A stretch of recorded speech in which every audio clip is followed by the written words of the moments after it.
You're listening to the Savage Lovecast, Dan Savage's sex and relationship show for grown-ups.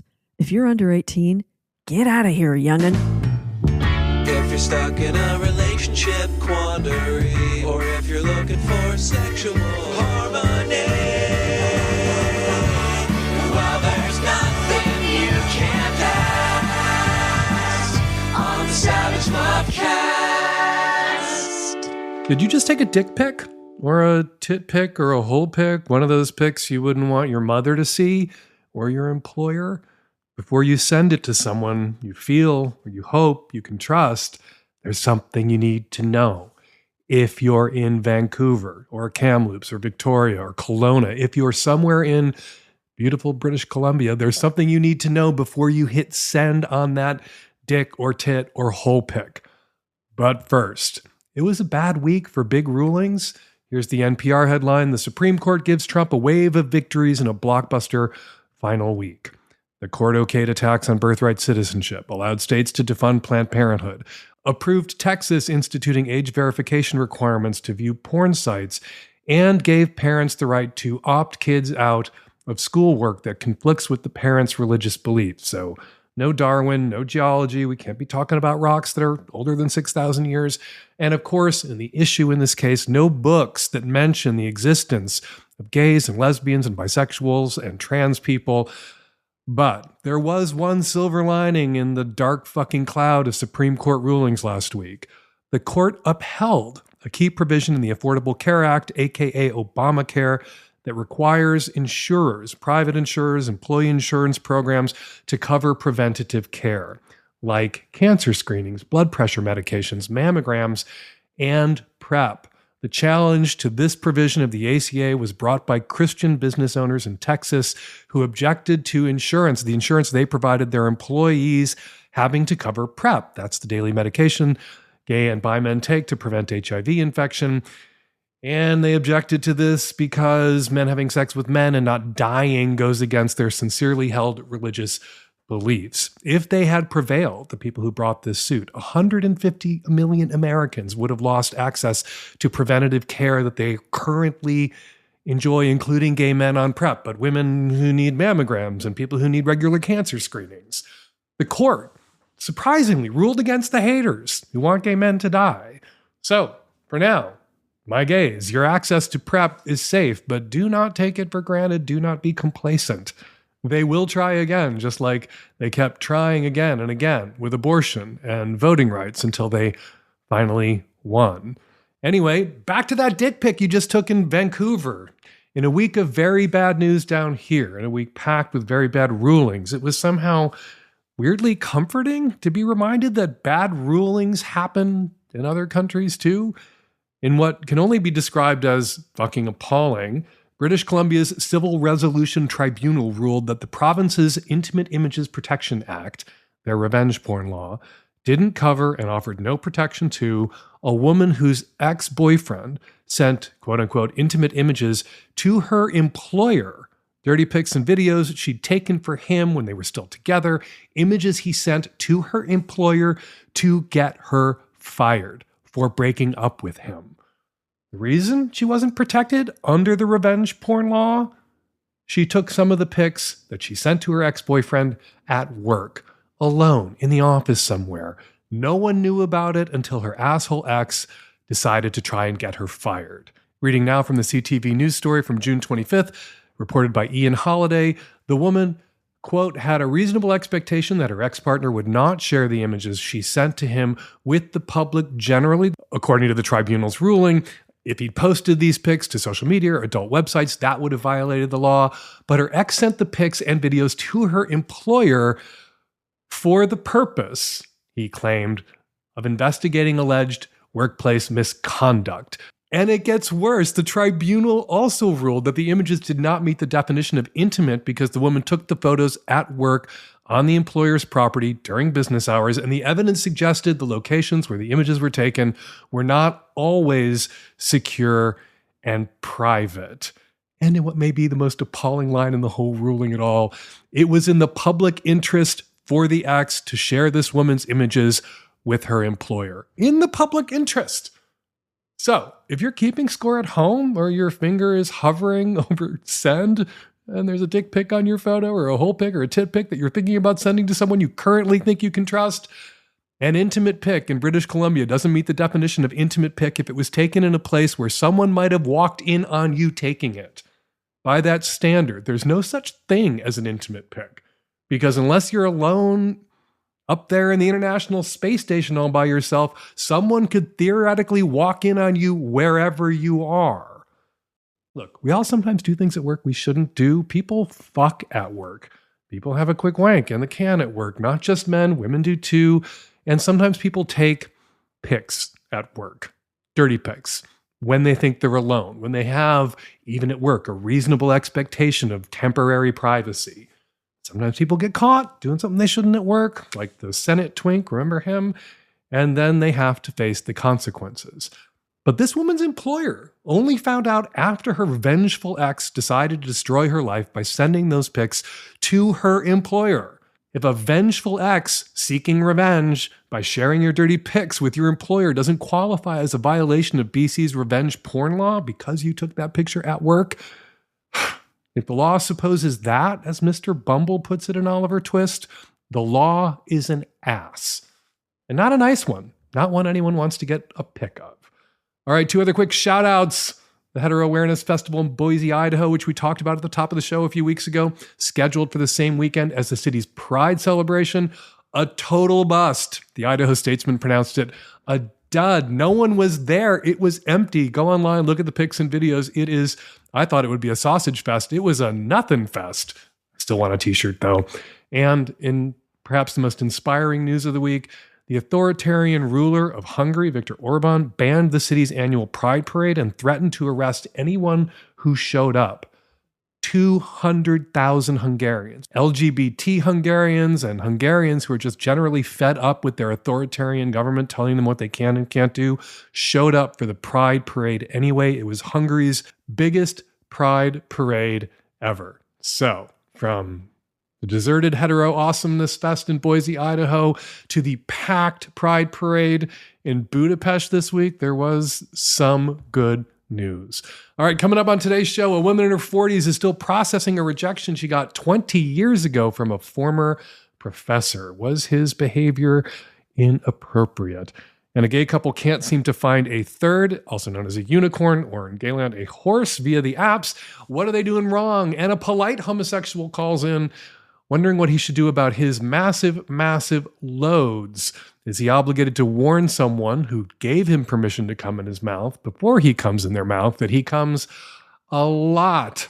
Those questions on today's show. Joining us on the micro and the magnum, Lina Dune, aka Ask a Sub of the Ask a Sub podcast, is here to help me answer a question about parenting when you're in a very intense 24/7 dom-sub relationship. Is it a thing you can do? Can you do both? Can you have it all? Lina Dune is here to issue a ruling. And on the Magnum, I speak with competitive gooner Colby Jacks. We talk about gooning cultures, when gooners go pro, if women can be gooners, all things gooning in my conversation on the Magnum with Colby Jacks. If you want the whole show, go to savage.love and subscribe. But we've got plenty of good stuff for you today, plenty of good stuff for you this week, whether you're a micro listener or a Magnum sub. And it all starts now. This episode of the Lovecast is brought to you by the good folks at Squarespace. They make it easy to build a beautiful website, blog, or online store. Head on over to squarespace.com/savage for a free trial. And when you're ready to launch, use the offer code SAVAGE to save 10% off your first purchase of a website or domain. This episode of the Savage Lovecast is sponsored by iRestore Professional for regrowing hair using light therapy. For a limited time, get a huge discount on the iRestore Professional when you use code SAVAGE at iRestore.com.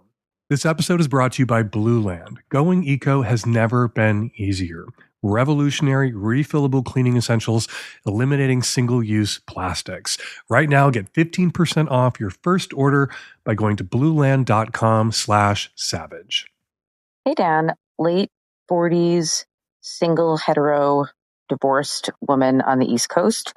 When I was a sophomore in college, I had a really hot professor in my major who was very young. He was only 27. I was 19.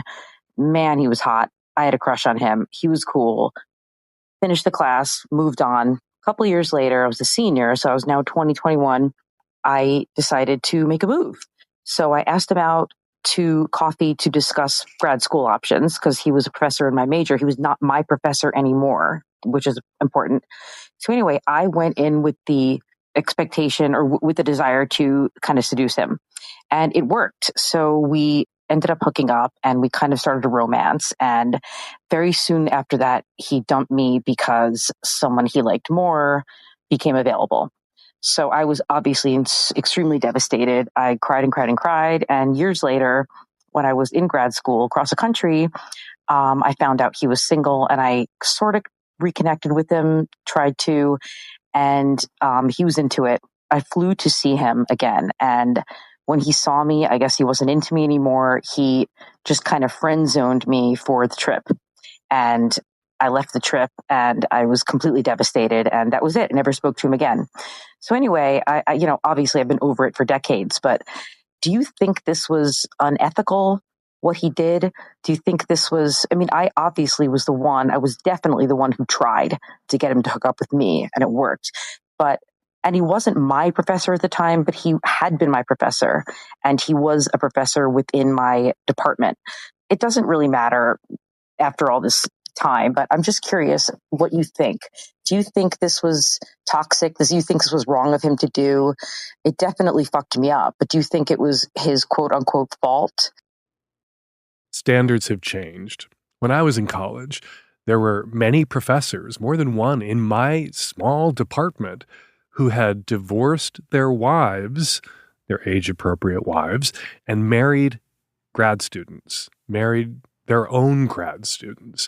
And not only wasn't this a problem, although some of us kind of rolled our eyes about it at the time, they were still professors. It wasn't disqualifying in any way.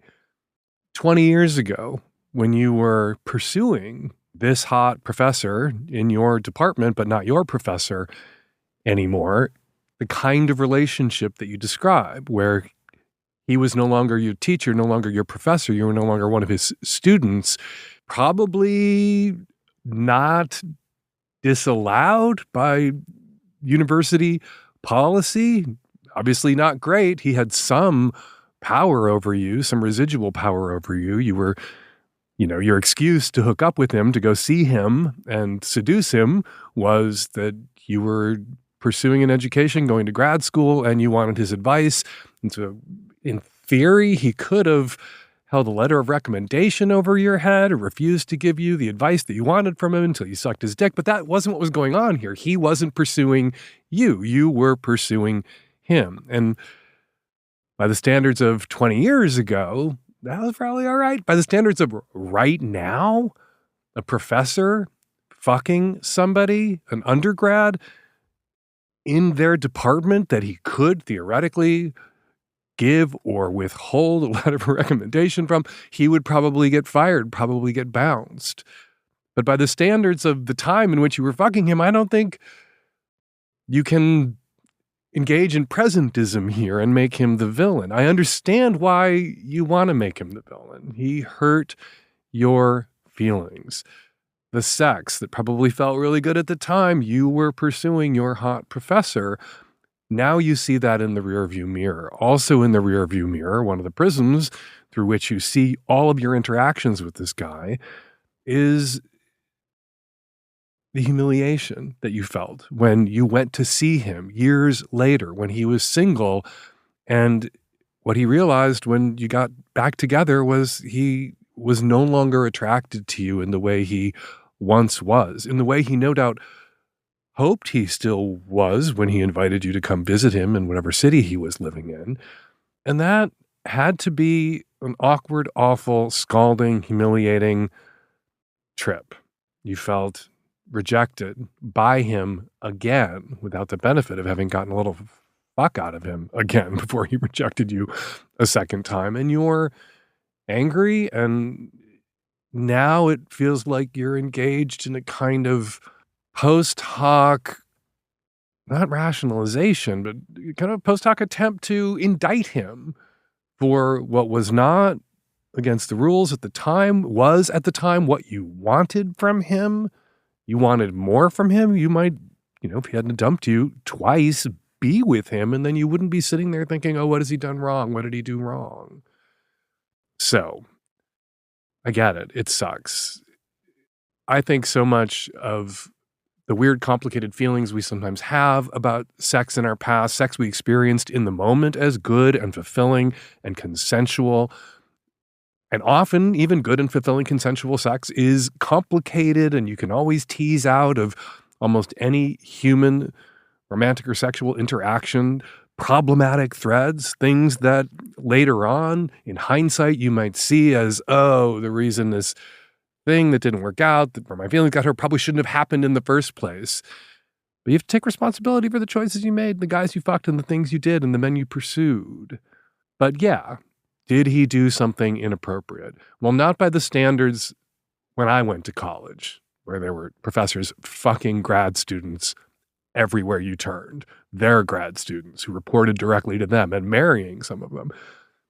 I don't think he did anything inappropriate by the standards of 20 years ago. You were no longer his student. That used to be the advice. If a prof was attracted to a TA or to a student or vice versa, you were the one who was more attracted to him, it sounds, than he was to you. They had to wait till the class ended, till there were no grades to be held over anyone's head, and then maybe something could happen, as something did. By the standards of right now, yeah, what he did would be considered wildly inappropriate. But we're not going to engage again here in presentism and judge him right now by the standards of right now for something that he did with you, that you wanted him to do with you, 20 plus years ago. Hi, Dan. I'm a 27-year-old female. I'm a lesbian. And my question for you is regarding navigating potentially dating a trans woman. As a lesbian, I will date bi women. I will date pan women. I don't support any kind of biphobia. My thing is that as a lesbian, I've never had a sexual relationship with someone that does have a penis. I've never given a blowjob. I've never had P&V sex. And I don't know how to go about navigating, that conversation with a potential new partner that is a trans woman. And I also don't want to make sure I'm having a conversation that causes any harm. Now, I'm also involved in our local kink scene, and I have done several scenes with trans women. I've done impact, I've done rope, I've done some electro, and that doesn't bother. There's no hesitation there. They're non-sexual scenes. I'm more than happy to kiss. I'd be more than happy to have them kiss me, kiss all over me, touch all over me. But I don't know. Penises are kind of scary for me.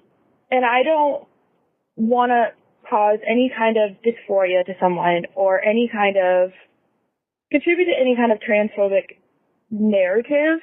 And this isn't I don't have anyone potentially in my life right now, but it is always a thought because I've met some incredible trans women, some incredibly hot trans women, and people have asked me, and I'm like, well, it's not a no. So what advice would you have for navigating that? Is it okay if I had a preference? Because I've always said, talking to some other lesbian friends, they were like, oh, you just have a preference of no penises, because if you dated a trans woman post bottom surgery per se, you wouldn't have any qualms. And I was like, not really. Just trying to kind of navigate this unknown territory for me. Oh my God, the genital preference conversation again. Just when I thought I was out, you people pull me back in. Nico Carney, comedian, trans guy, was on the show a few weeks ago, took a question from a trans man with a genital preference, a trans man who didn't want to sleep with anyone who didn't have a penis, whether it was a neophallus, a trans man who'd had bottom surgery would have a neophallus, or whether it was a cis man with a dick. This trans man had a genital preference. I shared that call with Nico Carney. I thought it was interesting because usually when we get calls or questions about people with genital preferences, it's a cis person stressing out about their genital preferences or feeling guilty or having been made to feel guilty about having a genital preference, also known as perhaps a sexual orientation. But this was from a trans guy. I don't answer all the questions I get about genital preferences, and I get a lot. But in the comments on that show, there were just people piling on saying, Dan, why won't you shut up? Why have this conversation about genital preferences, especially now when trans people are under attack, which we also talk about on the show a lot more than we talk about genital preferences. But it comes up. People ask me questions about it. Like you today, caller, 27-year-old lesbian who is stressing out unnecessarily about some hypothetical trans woman who hasn't had bottom surgery that might want to date you. It doesn't sound like there's anybody on deck. You're just stressed about potential dick on deck, and there's no dick on deck that you need to worry about here. And look, everyone is allowed to have their preferences. Everyone is allowed to have their own sexual orientation. It is how you express those preferences, what you want out of a partner, what you want from a partner, what you can do with a partner. You express that in considerate and kind ways. You express positives. You don't put on your profile, no trans women. You don't put no this, no that, no fats, no femmes. You express affirmatively what it is that you're interested in, what it is that you're attracted to. And if people, some people are going to get hurt by that because they will be disqualified. They will read into your affirmative statements about what it is you want that it might not be them you want. Them's the breaks. Sorry, that happens to all of us. All of us are, for the most part, not what most other people might want for reasons that can feel unfair. Now, you don't want to make the world worse for people who are already marginalized, who are already discriminated against, who are already attacked or vilified for who they are. So I think extra care is required when you're expressing your preferences around body types, around gender expression, around race. Tread very carefully. Stomp through there and you are saying, I am an asshole. Tiptoe through there and you are saying, I have preferences, I have sexual orientation, it's mine, and I'm trying to be kind. And if somebody flips the fuck out at you, well, what can you do? There are some people out there, some very vocal online people who seem to think that if they are just argumentative enough, everyone else is obligated to sleep with them. And that's just not how sexual attraction works. So, caller, if you're interacting with trans women at kink parties and it feels good and it feels fine, great. If you are just not into penises, if you are a gynophile, that is fine. That is legitimate. There are gay men out there who date and sleep with trans men and cis men. I don't contest their gayness. I think a gay guy who sleeps with trans men and cis men is gay. His gayness transcends biological sex, and it is just about gender. It is a legitimate expression, a legitimate form gayness can take. There are lesbians out there who date, who sleep with trans women who've had bottom surgery and trans women who haven't had bottom surgery. In the same sense, their lesbianism transcends biological sex, and it is about femininity, gender presentation, secondary sex characteristics, and genitals don't matter to them. But genitals matter. Primary sex characteristics matter to a lot of people primarily, and that is okay. So, you're not broken, and you're not an asshole. And if you tell someone who has a penis that you're not down in an apologetic and kind way, hopefully they'll take it as you meant it, as kindly as you presented it to them. But if they freak the fuck out at you, you can't control how other people react to being rejected, especially people who face a lot of rejection. They may flare up at you, not because of anything you did or said, but because of the cumulative effect of a lot of rejection over time. Also outside of your control. But nobody has to suck somebody else's dick to cheer them up or make them feel better. That's not why people suck dicks, and that's not why anyone who deserves to have their dick sucked would ever want someone to suck their dick. So you don't. to maintain and sustain your trans ally bona fides, you don't have to sleep with people who have penises, however they identify, cis, non-binary, or trans. And I don't want to talk about this anymore. Please, people, spare me from the genital preference questions for 5 minutes so that people don't keep jumping down my throat for obsessing about this question that I get questions about all the time, which means I'm not the one obsessing about it. I'm in response mode here. I respond to the questions I get. If anyone's obsessed about this topic, it ain't me. It's all of you who are obsessed about the question itself or obsessed about why anyone asks this question or would answer this question. Ugh. This episode is brought to you by Squarespace. It is time to get serious and it is time to get busy. You're going to need a website and it's got to look and work good. Fortunately, Squarespace has got you. They just released Design Intelligence, combining 2 decades of industry-leading design experience with cutting-edge AI technology. You can unlock your strongest creative potential. It empowers anyone to build a beautiful, more personalized website tailored to your unique needs and craft a bespoke digital identity to use across your entire online presence. Get started with Squarespace's award-winning designer templates, then customize the look, feel, and features to fit your brand or business. Choose from expertly curated color palettes that can be applied to any template, getting you one step closer to a finished product. Squarespace also has powerful built-in SEO and commerce tools so you can quickly get a site up and running that supports your business. Oh my lordy, there's so much more to yap about with Squarespace. That's why the Hump Film Festival uses it and my stupid band too. Head on over to squarespace.com for a free trial. And when you're ready to launch, go to squarespace.com/savage and use the offer code SAVAGE to save 10% off your first purchase of a website or domain. That's squarespace.com/savage and use the offer code SAVAGE. Hey, Dan, Nancy, and the tech-savvy at-risk youth. This is a 30-something gay man calling from a smaller city in the Northeast. I've been listening to the show for I think over a decade now at this point. And sometimes I feel like the people that are calling into your show live in a different universe than I do. And it's a much better universe than the one I live in. I'm just wondering, how do people have so much luck finding group sex parties or a third or a fourth or a fifth person to have sex with? I've been with my husband now for almost 15 years. We've been married for 8. Very happily married. We have a great sex life. And we've been trying to find a regular third for a very long time. It seems like the apps, the people on there are offended by the fact that we are looking for someone else, or it just never really ends up resulting in much.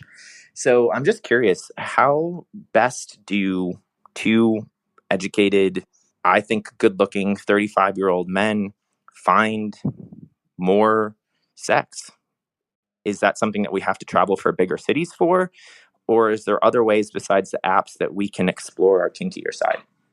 When a straight couple is looking for a third, they call that third a unicorn because they're so hard to find. They're practically a myth, the woman who wants to get with a couple again and again and again, date a couple. We call those things in gayland not unicorns, we call them horses. They're still majestic, but they're not that hard to find.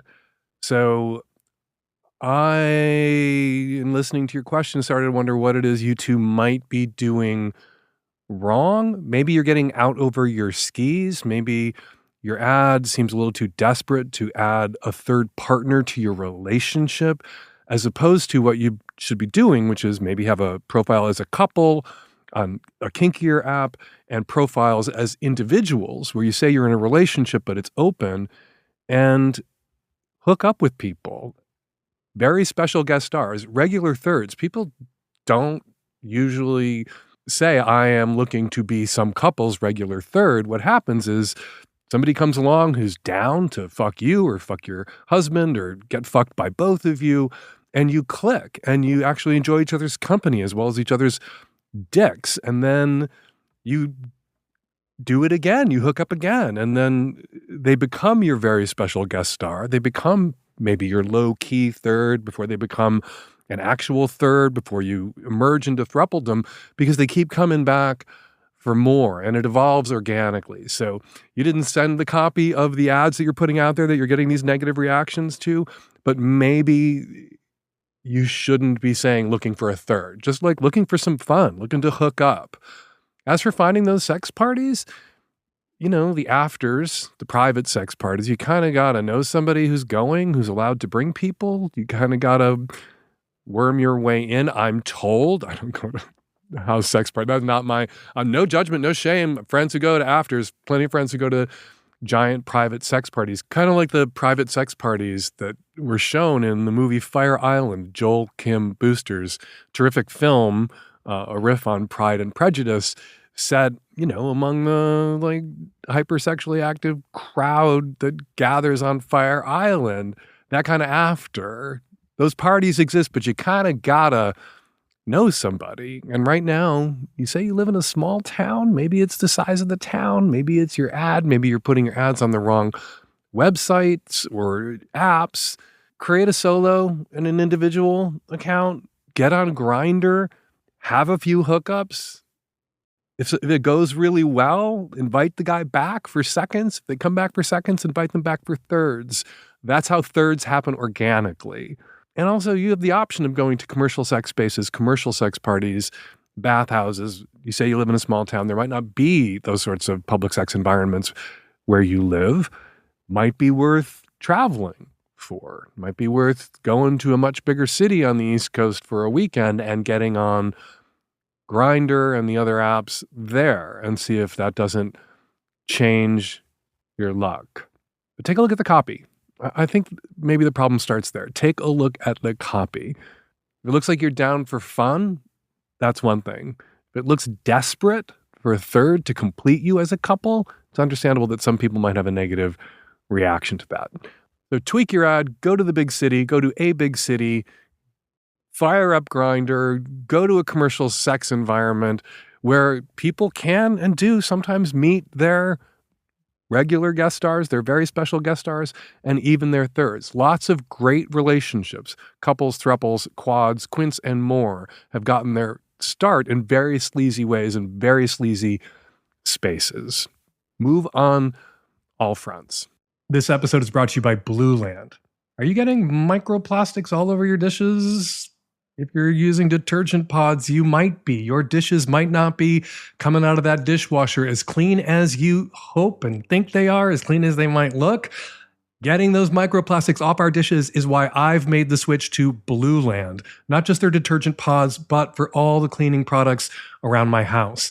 Blue Land's products meet the highest standard of clean. That is my standard of clean. They are effective yet gentle on my family and planet. Blue Land was named an EPA Safer Choice Partner of the Year.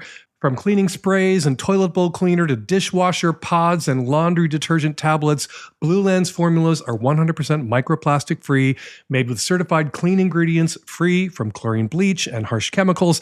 They are safe, Blue Land's products, safe to use all around the house. I love not having to choose between the safe option and what actually gets my house clean. And I do most of the cleaning at our place, at my place, in my house. And I know clean when I see it. Blue Land is on a mission to make it easy for everyone to make sustainable choices and have clean houses. Blue Land believes that hardworking, clean products can be the norm, not the exception, so that you can do better by your family and by the planet at the same time. Blue Land products are independently tested to perform alongside major brands and are free from dyes, bleach, and harsh chemicals. And Blue Land is trusted in over 1 million homes, including mine. We love the dishwasher tablets at our place. They work on baked on, burnt on stains, and no rinse aid is needed. And right now, through July 7th, shop Blue Land's July 4th sale and get 25% off. After that, you still get 15% off your first order by going to blueland.com/savage. You won't want to miss this. Blueland.com/savage for 15% off. That's blueland.com/savage to get 15% off. Kia ora, Dan. I've got a 3-month-old, and I understand there's no sex until he sleeps more than 2 hours at a time. My question today is about DS dynamics outside the bedroom. I'm a poly-bi femdom, and my primary partner is my male service sub. Historically, my partner has not been allowed on furniture. My pet name for him is Slut. We used to engage in regular clothed female, naked male, and humiliation play in general. And he loves to be rudely ordered and shoved about. This dynamic is really important to us. How do you go about navigating that around my kid as he grows up? I mean, obviously, I won't slam my slut by the throat into walls, but what is acceptable in front of a child? Is it fine to see me always decide the activity? Can we pass off clothed female, naked male as nudism, but mum gets cold easily? Any tips for keeping the spark alive without traumatizing our son? Joining me to help tackle this question, Lina Dune, writer, creator, host of the Ask a Sub podcast, and a past Savage Lovecast guest. Lina, welcome back to the show. Thank you so much for having me, Dan. So, Lina, I listened to this question and my impulse was to say, I'm sorry, you're going to have to just knock that shit off for 15, 16, 17, 18 years. But I wanted to make sure I wasn't coming from a place of sex phobia or kink phobia, which is why I wanted to bring you in. You teach courses on dom-sub relationships and kink dating and working dom-sub dynamics into your relationship. What's your opinion here? Yeah, I'm in a 24/7 relationship myself, and this is one of those questions that, although on its face, it's about slamming your husband by the throat into a wall while he's naked. And not letting him sit on the furniture and calling him slut. Listen, why would he sit on the furniture? Let's not be ridiculous. No. But what the underlying concern is, will we lose our kink as we lose all these other identities to parenthood? And so, like, coming from a place of understanding that, I think that they can stitch together a way to holistically continue relating to each other in this way, but without traumatizing this child. Or involving this child in your sex life, which is how it will one day perhaps be perceived by your child if you have a dom-sub relationship. That DS, one of the things that's kind of magic about dom-sub relationships and a 24/7 dynamic is you kind of end up feeling like low-key you're having sex all the time because this erotic buzz, this electricity is always thrumming in the background. And sometimes it's foregrounded and you dial it up to 11. But in a DS dynamic where there's power exchange and it's 24/7, I don't need to tell you this. It's there and buzzing. But you don't buzz that way in front of neighbors, your parents, your coworkers.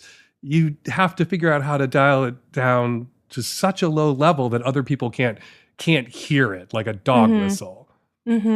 And kids are extremely perceptive. And that's the thing about the home, is that prior to making the decision to start a family, your home is the place where you can be dialed up to 11. And now, you're, a little bit on edge in your own house, but this is a choice that you made. And as kinksters, we have a dedication to consent and not non-consensually involving other people in these dynamics. And a toddler, a 3-month-old right now, but a toddler pretty soon, obviously. Yeah. Can't consent. When they hit the Y phase of the toddler era, like that's going to be an interesting time. Why can't daddy sit on the furniture? Okay, so how do they keep their DS buzz alive with other people around, but so subtle that other people, including very perceptive children, aren't picking up on it? Exactly. Yeah. So I've had followers in the past explain to me, people with teenage children who've been around their kink their whole lives, who don't know, or maybe just have a sense that mom and dad really like each other in a very specific way, that kink calibrates to age appropriate levels around children. So, when they're babies, before they have memories, like, sure, dad's naked, like, who cares? But as kids become more perceptive, then things have to shift. So, for instance, people may call their partner daddy, and that goes undetected because the kids call the partner daddy as well. But then when the kids get older, I've heard from people who say that using this means of address around your kids makes them feel infantilized. Like, we're not babies anymore. He's not daddy. So that needs to shift. And so in terms of this, like, female-led, like, sadistic, hardcore arrangement, there's ways that I think that they can transmute their kink around the child that feels fun and not like a punishment, or not the kind of punishment we don't want. So, things like chastity. Chastity is invisible. Put on a cock cage under your pants. Like this is something that the kid is never going to see. Under the pants, you're going to have to buy your husband now that you have a child. Absolutely. He's going to get his first pair of pants. We're going to put a cock cage under the pants and, enact the kink in ways that are invisible. And the thing that people don't account for with kids is that your kink is going to change over time, regardless of whether you've started a family. So this is just a way to spark some creativity with constraints on how you express it and where it goes and how it looks on a day-to-day basis. I've talked to kinksters in the past who lived to dial it up to 11 lifestyle, then had kids. And one of the ways they kept it alive was, and this is like advice for vanilla parents, so advice for all people who are parenting or co-parenting, is to make time for each other, like a date night or a weekend away. The grandparents come into town and you get a weekend away, and then you dial it up to 30 because you've got 48 hours to binge on your dynamic in a consensual way. And like, you don't want to traumatize your partner necessarily, go hard, but go as hard as they enjoy and welcome. But block out that time and have that time to look forward to, and it can help sustain your DS dynamic until your kids are the fuck out of the house. Mm-hmm. That's what summer camp is for. It's for mommy and daddy to have DS time. And also texting is another tool that parents will use all the time, of like accumulating punishment. Like, oh, slave, you think you can do that? Like, this is your throat slam over text. Like, and then accumulate punishment for that time when the kid is out, and then you can let it all go. And parents are the people whose libidos are in the most in crisis, especially when children are young. So although the DS may seem like an impediment now, it's actually going to be something that saves you, because it's going to be a pull and something sneaky and taboo that will keep you engaged with that libido and that desire when you're really up against it, and a time when a lot of people lose track of each other. Are we backing a double standard here? Because kids can sense, or people aren't, don't fuck in front of your kids. Yeah. Whatever fucking looks like for you, don't fuck in front of your kids. But, kids know their parents fuck. And every once in a while, you live in a 2-bedroom apartment with your kid or kids, or a house, your kids will pick up on mom and dad are fucking, which for kids is almost as bad as mom and dad are fighting. Yeah. One of the apps, fighting, fucking, kids don't like it either way. And if it's vanilla fucking that parents are perceived to be doing or overheard doing, people don't have a problem with it. But if it's kink fucking, people have a problem with it. Is that a double standard, or does that make sense? Because kink is like varsity fucking sex, man. And it's easily misread or misinterpreted by people who are outside of its magic. I think as far as kink goes, in terms of expressing love and care in our specific ways, that can just be a family culture.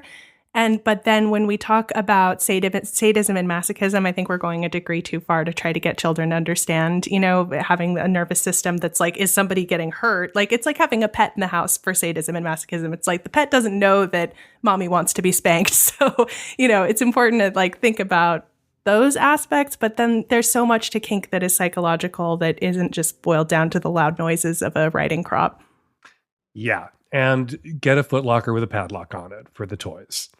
Right? Absolutely. And when your kids are old enough to snoop and they find your sex toys, then it's on them. Yeah. That's when you have a more holistic conversation about consent. But for now, keep it to the family culture, put a cock cage on. It's absolutely doable, and you're not going to lose yourself. And let the record show, Lina Dune, pervert, Dan Savage, pervert, we're both coming down hard on you got to put this on the shelf or so far back on the back burner that nobody even knows is a pot on the stove. Yeah. Like, they found our edge, Dan. Involve your kids in your sex life, whatever your sex life looks like. And that goes, I think, double, triple for DS dynamics for the obvious reasons that we shouldn't have to articulate. You're playing with power in a way that a child can't understand. Most children don't even understand that adults can still play like kids. And that just could confuse them. And so, like, adult play, S&M, kink, cops and robbers for grown-ups with your pants off and orgasms. You got to leave your kids out of it, entirely out of it, even that you play cops and robbers still at your age. Absolutely. And kinksters are uniquely imaginative and have a ton of ingenuity to get around limitations. So your kinky brain will find a way.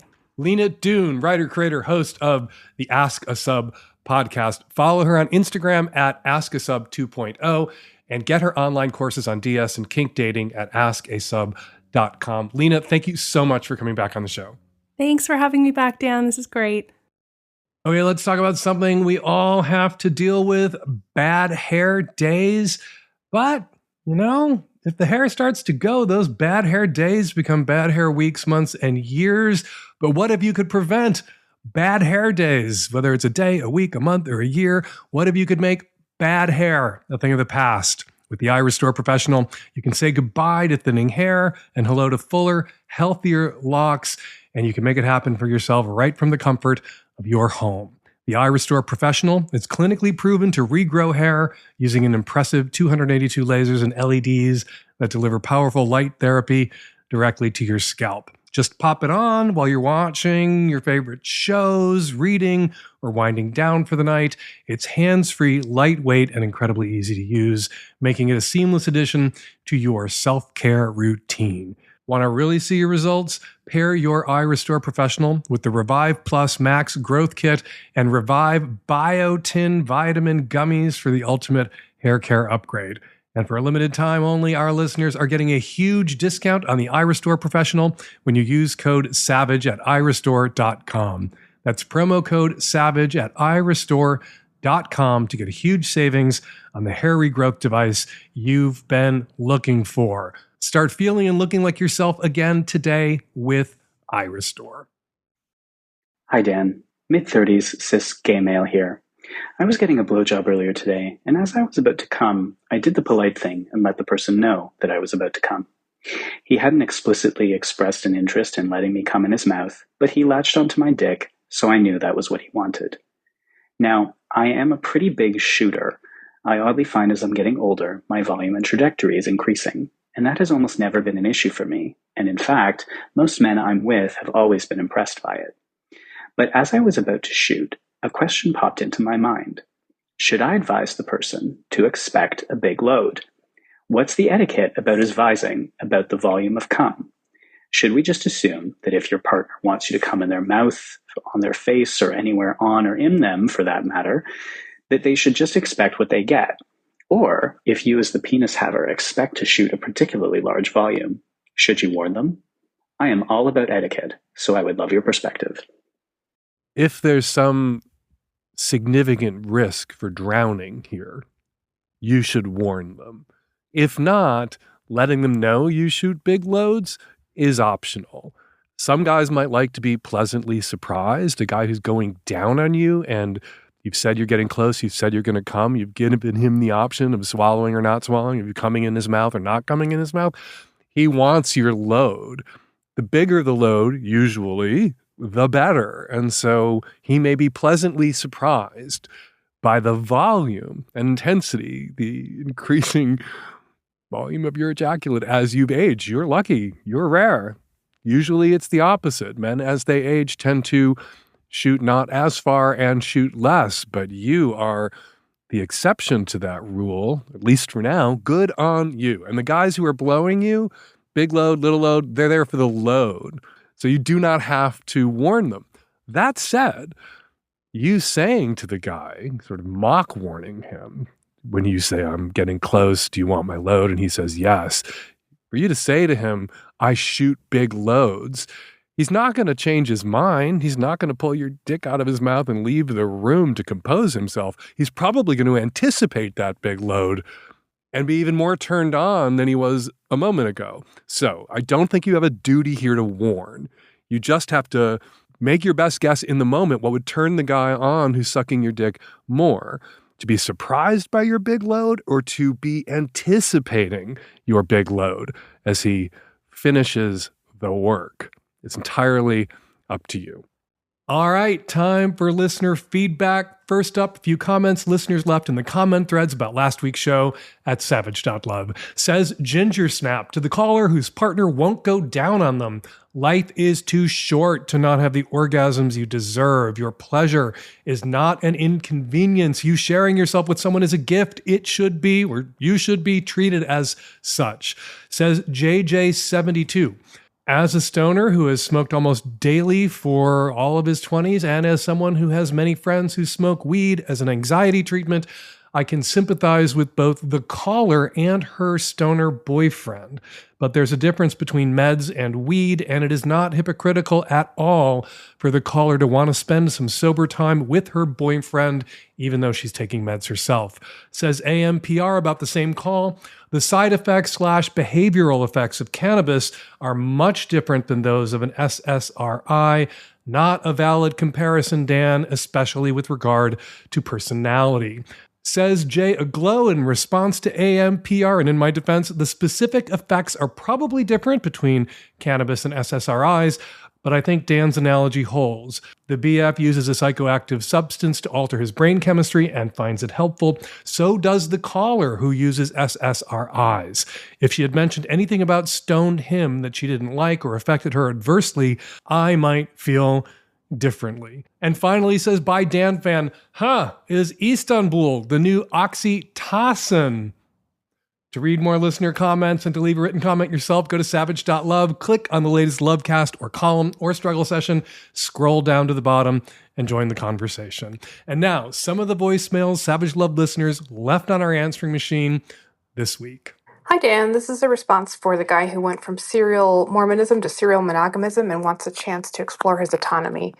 Now, I couldn't tell from his call whether he wanted a chance to make his own decisions about his sex life or about things like where to live and what to eat for dinner each night. But if it's the second one, I would suggest some solo travel.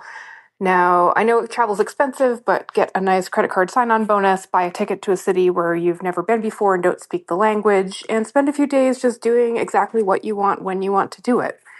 The flip side of this is that if you get yourself in a pickle, you have to get yourself out of it. If you, for instance, get a fine for not correctly buying your ticket for the U-Bahn, or you ride the subway in the wrong direction for 20 minutes, you're not going to rely on your partner to Google solutions for you. And I think you'll find that this will give you the feeling you want of autonomy and of making your own decisions for yourself. Hi, Dan. A comment for your caller who had questions about being in a relationship with her boyfriend who's a chronic weed smoker. I'm in a long relationship and now a marriage with my husband, who's a wonderful father and a wonderful husband and a chronic weed smoker. And over the last, 10 years or so that we've been together, he's, taken some time away from it, like a couple of months here and there at a time.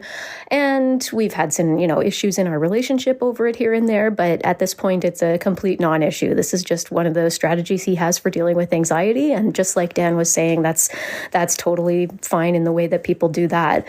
I did want to address Dan's suggestion that she should suggest a weekend away together where he stays sober just so they can get to know each other. I really want to say, do not do that. A chronic weed smoker who smokes like all day, every day is going to go straight into withdrawal. And for a lot of people who are smoking that much, that looks like nausea, anxiety, insomnia, and deep level bitchiness. There's going to be mood swings. You guys are going to have a bad time. So I don't suggest that that's a really good way to get to know your partner. Hi, Dan. This is in response to the AFAB therapist with the partner who refuses to love on her body or go down on her or do anything for her pleasure.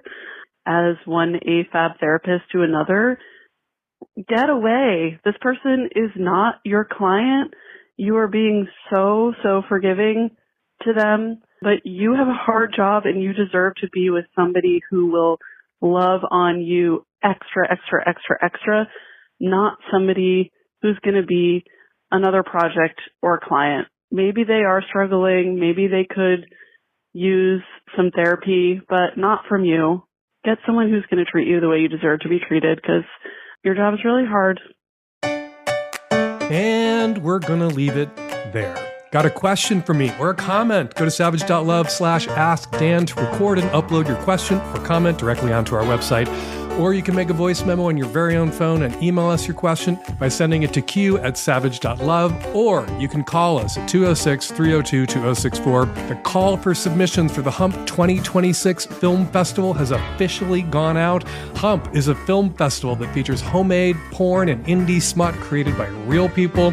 Real horny, real creative, real queer, real straight, real vanilla, and real kinky people. All orientations, all genders, all bodies, welcome.